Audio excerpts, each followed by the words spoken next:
Praise the Lord. ஆதியாகமம் 3ஆம் அதிகாரம். தேவனாகிய கர்த்தர் உண்டாக்கின சகல காட்டு ஜீவன்களை பார்க்கிலும் சர்ப்பமானது தந்திரமுள்ளதாய் இருந்தது. அது ஸ்திரீயை நோக்கி, நீங்கள் தோட்டத்தில் உள்ள சகல விருட்சங்களின் கனியையும் புசிக்க வேண்டாம் என்று தேவன் சொன்னது உண்டோ என்றது. ஸ்திரீ சர்ப்பத்தை பார்த்து, நாங்கள் தோட்டத்தில் உள்ள விருட்சங்களின் கனிகளை புசிக்கலாம், ஆனாலும் தோட்டத்தின் நடுவில் இருக்கிற விருட்சத்தின் கனியை குறித்து தேவன் நீங்கள் சாகாதபடிக்கு அதை புசிக்கவும் அதை தொடவும் வேண்டாம் என்று சொன்னார் என்றாள். அப்பொழுது சர்ப்பம் ஸ்திரீயை நோக்கி, நீங்கள் சாகவே சாவதில்லை.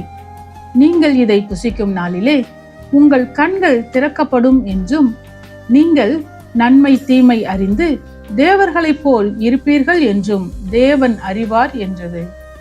அப்பொழுது ஸ்திரீயானவள், அந்த விருட்சம் புசிப்புக்கு நல்லதும் பார்வைக்கு இன்பமும் புத்தியை தெளிவிக்கிறதற்கு இச்சைக்கப்படத்தக்க விருட்சமுமாய் இருக்கிறது என்று கண்டு அதன் கனியை பறித்து புசித்து தன் புருஷனுக்கும் கொடுத்தாள். அவனும் புசித்தான். அப்பொழுது அவர்கள் இருவருடைய கண்களும் திறக்கப்பட்டது.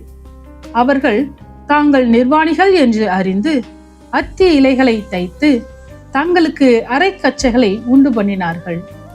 பகலில் குளிர்ச்சியான வேளையிலே தோட்டத்தில் உலாவுகிற தேவனாகிய கர்த்தருடைய சத்தத்தை அவர்கள் கேட்டார்கள்.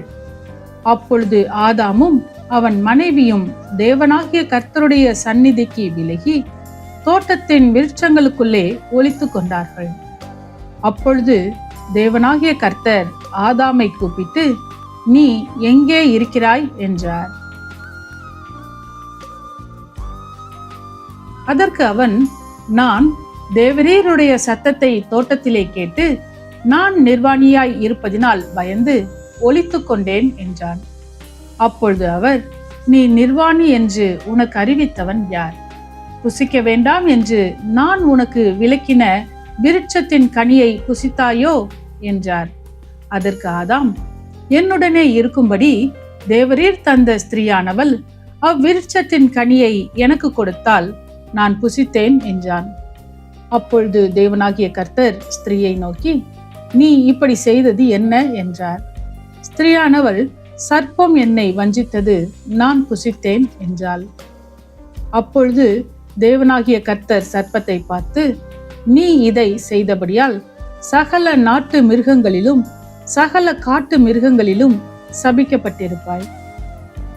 நீ உன் வயிற்றினால் நகர்ந்து உயிரோடு இருக்கும் நாளெல்லாம் மண்ணை தின்பாய். உனக்கும் ஸ்திரீக்கும் உன் வித்துக்கும் அவள் வித்துக்கும் பகை உண்டாக்குவேன். அவர் உன் தலையை நசுக்குவார், நீ அவர் குதிங்காலை நசுக்குவாய் என்றார்.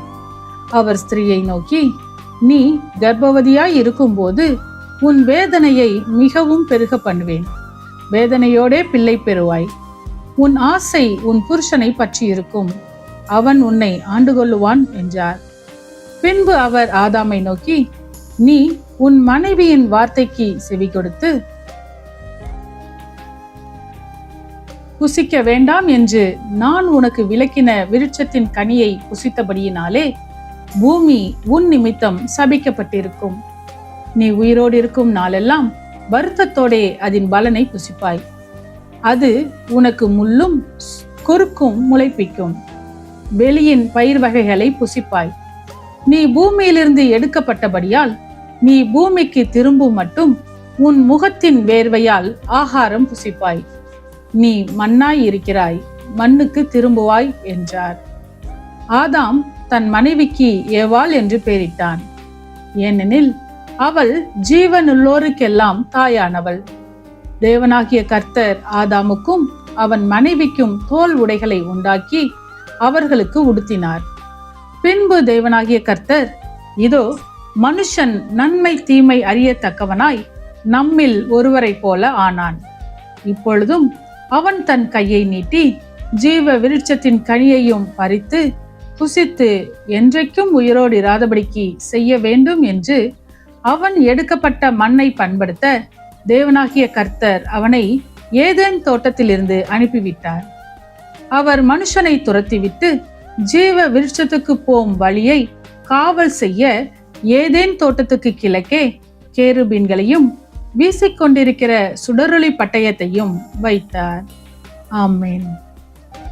கர்த்தாவே, உம்முடைய வசனம் என் கால்களுக்கு தீபமும் என் பாதைக்கு வெளிச்சமுமாய் இருக்கிறது. இருளான என் வாழ்க்கையிலே வெளிச்சமாய் நீர் தந்த வசனத்தை தினமும் படித்து வாழ்வில் இடராமல் நடப்பேன்.